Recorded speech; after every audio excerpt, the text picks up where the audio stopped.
ano ito? Marasa? Ha? Bo, wari. Wari man tingog. Ini, ano man, marasa. Marasa, sigurado ka.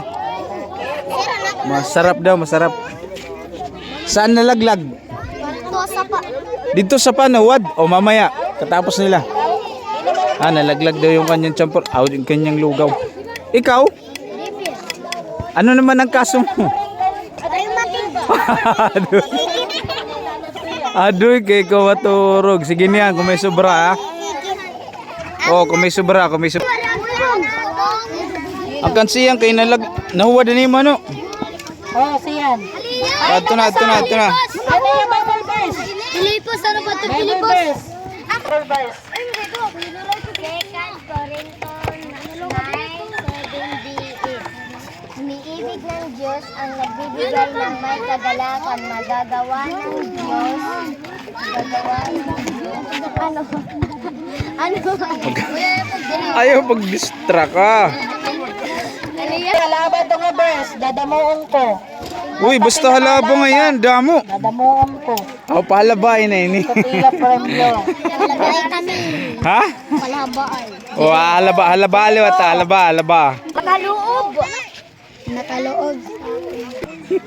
Sino wala nag-uwa tayo ya? Ano iyahunin asing? Ino man. Ano man ito ya? Awala. Dati. Oh, hino man. Hino. Si Jesus. Hino man ang nagtutbuhay mo. Si Jesus. Okay.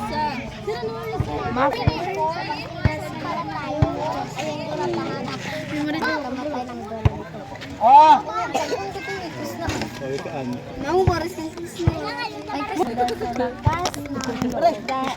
Sa lakas. Was the word, in the beginning, the word. Sinumatay ka. Ano? Nagluto ba yan, Tuyati? Nanay niya. Merel. Ano mo? Bible verse. Sino pa? Waray na. Anay. Pasan ka may din kanina din. Ayaw. Kaon na. Ano, nag-alang na pagkaon lugod. Okay. Memorize ng verse. Ginawa ng Diyos na mabuti ang lahat. Maging anong anak-anakan? Maging anak niya. Ginawa ng Diyos